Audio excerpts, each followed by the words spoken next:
Good morning and welcome to Morning Movie News, where some very big headlines are breaking right now. In fact, I had to save one for tomorrow because I don't know if you've noticed this, but the way Morning Movie News works is that the top two stories of the day are the lead stories. They get put in the metadata for the video. And then the third story is something that I can play with a little bit. It might not be something that would get a lot of clicks, but I think is worth talking about. And then, of course, there's the viewer question. So one story, I had 3 leads today, so I pushed one off till tomorrow. It was the lesser of the 3, so don't worry about it too much. It's basically the Jim Caviezel Passion of the Christ 2 story, which we will, again, discuss tomorrow.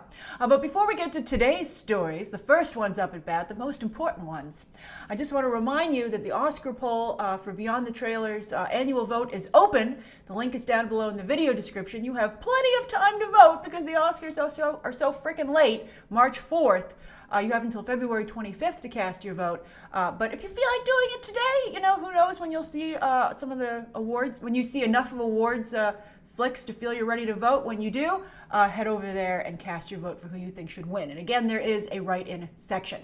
All right, so let's get to the first story of the day. Actually, the first 2 stories have to do with Universal. And as we've discussed before, Universal doesn't get enough credit for this, but they're like the only studio that can really punch holes in Disney's dominance of the box office, right? If somebody gets into the upper echelons of the box office, it's usually Universal if it's not Disney.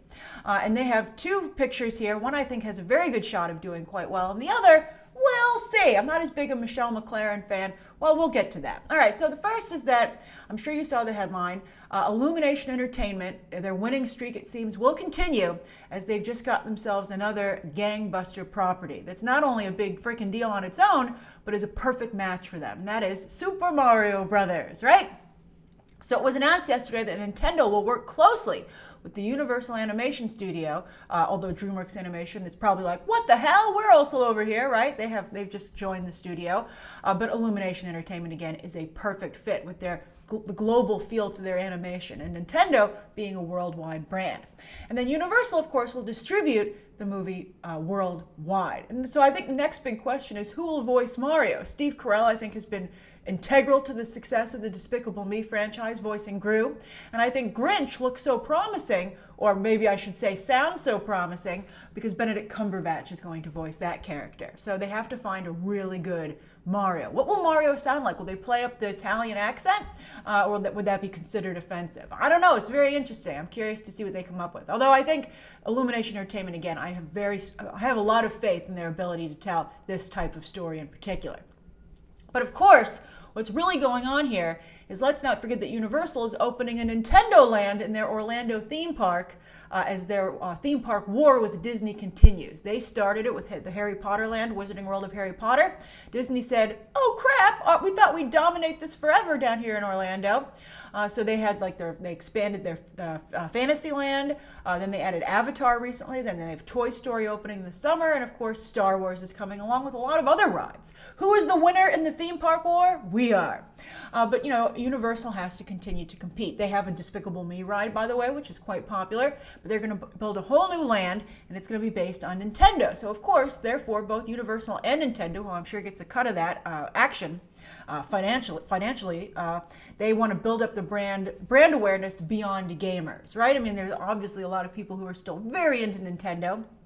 Their games continue to do quite well, but I don't think it's quite at the point that it once was there for a while, in terms of being recognizable to just, you know, your average moviegoer, right? So they want to fix, or theme park goer in this case, so they want to fix that. And so it makes you wonder what other Nintendo properties are going to get movies next. Maybe a live-action Legend of Zelda? Would they all be animated? I'm not sure.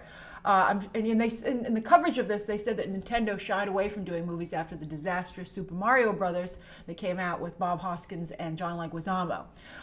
They shouldn't feel bad. There have been a lot of bad video game movies, and that's nothing personal, Nintendo, but they're feeling a lot better now, and they're going to be working again very closely with Illumination Entertainment. And the creator of Mario, Shigeru Miyamoto, will be working on the movie, and he's also the creator of Legend of Zelda and also Donkey Kong, which is said to have a very big presence in the theme park land that they're building. So that could be getting a movie as well. I guess they're going to see how Rampage does.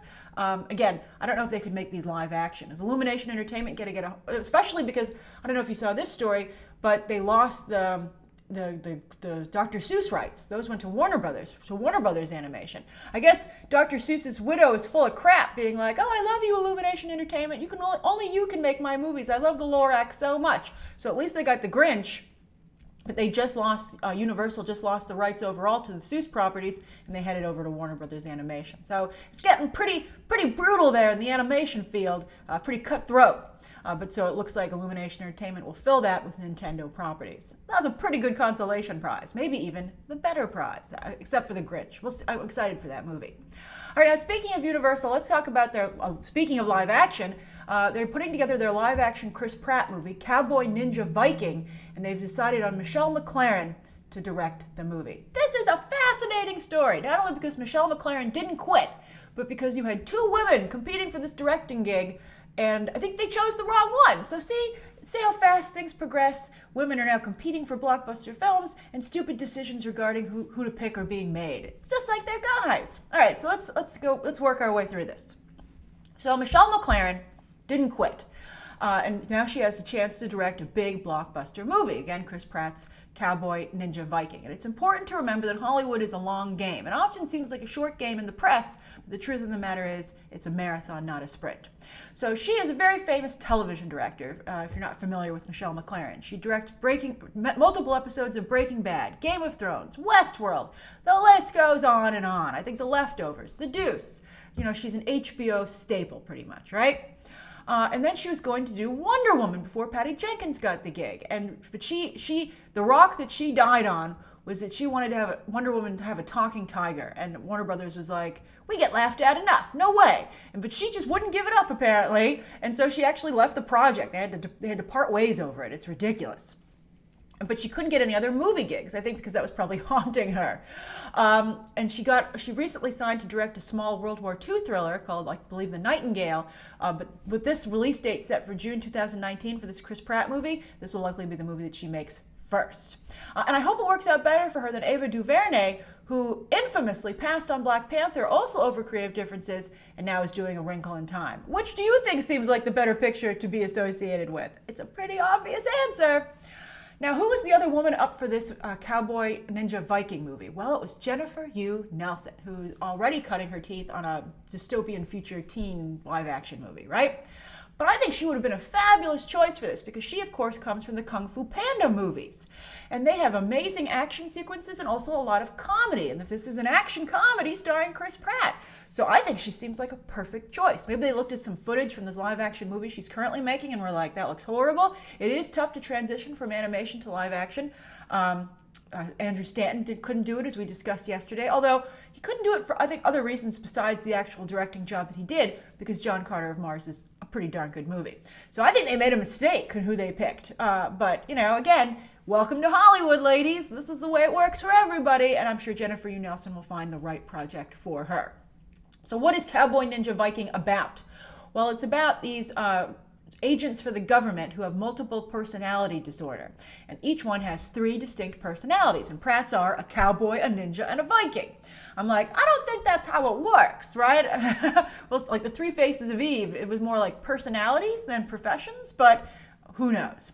Now, some members of this unit go rogue, so it's up to the deadliest member of the unit, who of course is our hero, Chris Pratt, to take them down. So we'll see. It seems really complicated, and again, I think they picked the wrong director. But we'll see how Michelle MacLaren does. All right, so what's my third story of the day that I get to play with? Well, it's Jim Parsons. Now, Jim Parsons is one of the most successful actors on television, both in terms of awards and cold hard cash for his work on The Big Bang Theory. But he just can't break into movies. He had a bit part in Hidden Figures, and he's also on the upcoming the Sundance flick that just played and doesn't have a buyer, apparently. I'm going to make a video about that, the failure of Sundance and what it means for the bigger picture. But it's called A Kid Like Jake, and he co-stars with Claire Danes, and they're the parents of a child, a little boy who associates as a girl. And so that's been getting a little bit of buzz. But for the most part, he just can't break through. But he got an interesting role yesterday. He will play the lead prosecutor in the Ted Bundy movie that Zac Efron is starring in. That also co-stars John Malkovich and Lily Collins. That's a pretty good cast. It's a great opportunity for Jim Parsons, but I think it's really risky for this movie, this Ted Bundy movie, because it's trying to get Hollywood to take Zac Efron seriously, and then Sheldon's going to show up to prosecute. I think that seems like a real hiccup. because one of you actually yesterday suggested him for Mr. Rogers. I was talking about how I thought Tom Hanks was not well cast, and somebody tweeted me and said, what about Jim Parsons? And I think Jim Parsons, that's a great choice in terms of look, but I have to say Jim Parsons has no range as an actor, absolutely no range. I was really excited about him for a while. I went to see him on Broadway in Harvey, and he was just Sheldon. I mean, he's very good at it, but that's all he can do. And you know what? There's no shame in that. He could be like David Schwimmer, who of course was Ross on Friends, and was very bitter about the fact that he was forever known as Ross. But then he parlayed that, all that anger and frustration, into a very successful directing career. So I think that might ultimately be what Jim Parsons has to do. Producing. He produces Young Sheldon. That's probably a vanity producing credit, though. That's where an actor wants to be associated with something, so they take on a producing credit to keep tabs on it. Like Keanu Reeves being an executive producer on the upcoming John Wick television series. It's called a vanity credit. And so I think, though, he should seriously consider in earnest producing and directing, because he'll forever be Sheldon. And that's all he can do. And again, there's no shame in that. He won a lot of awards, made a lot of people very happy, made a lot of cash doing it. All right, so that's the third story of the day. Now, the viewer question came yesterday from Hugo Byrne, and I think it's a great question, Hugo. So Hugo says, hi, Grace, viewer question. How come movies don't come out sooner if they filmed a year ago? What happens between all those months up to the release date? Thanks and love your channel. Thank you, Hugo. Great question. And you actually inspired a number of people to chime in where you asked it on the Lasseter video yesterday. So that's one of the reasons that I was inspired to choose it, because it piqued people's interest. So first off, today there are so many VFX heavy films. So it takes a very long time to do visual effects. And even without visual effects, post-production usually takes about 3 months. It's a very arduous process. You need time not only to edit the film, but also to test the film. And you want to have time, a little bit of a cushion in case you need to, fix it at the last minute, as is so often the case these days. Also, you need to build an ad campaign. The publicity people, they'll start advertising it when the film is sometimes even still filming. But they'd like to have a little bit of room to see the finished product, get an idea for how they want to advertise it, etc. Also, you want to test it in front of audiences and get some feedback, and again, have time to correct it if necessary. Also, there's the case of talent availability. Hot talent for big movies is very busy, so they have to have things scheduled in. Like, for instance, when the Flash movie lost its first director, Rick Famuyiwa, there was a problem because Ezra Miller was booked solid for the same studio with the Fantastic Beasts sequel.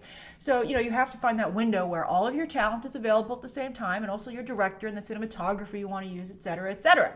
Also, if you're shooting on location, you have to take that into account. When can you shoot on location? You don't want to shoot during the busy season, like for instance, for like heavy tourism. Sometimes if it's a popular location, you have to compete with other studios to get the spot. Also, weather is a factor, etc., etc. These things are all factors. And then, of course, there's the release date situation. As you know by now, certain movies are supposed to come out at certain times, right? If you have an awards movie, even if it's ready, you want to hold it until the fall, or it's probably not going to do very well during awards season. If you have a blockbuster, you see how crowded the release schedule is. Sometimes, this is the date that we can get for our movie, and that's it. So even though we've already shot it, we're going to hold it for this optimal date. So that's the situation as well. There are a lot of different factors at play. So that's just to answer your question. There's a lot of positioning and strategy that goes into it, and that has to be taken into account. But great question, Hugo, and thanks to everyone else also who chimed in yesterday. All right, so that's today's morning movie news. Thank you so much for tuning in. Please write down below what you think of today's top 3 stories, Hugo's viewer question, anything you'd like to see covered tomorrow in addition to that Passion of the Christ story, any questions that you might have, and of course you can check out some more videos right now. I love that you guys like hearing that at the end of the video. I'm going to make sure that I don't forget to say it. All right, thanks for watching. Bye.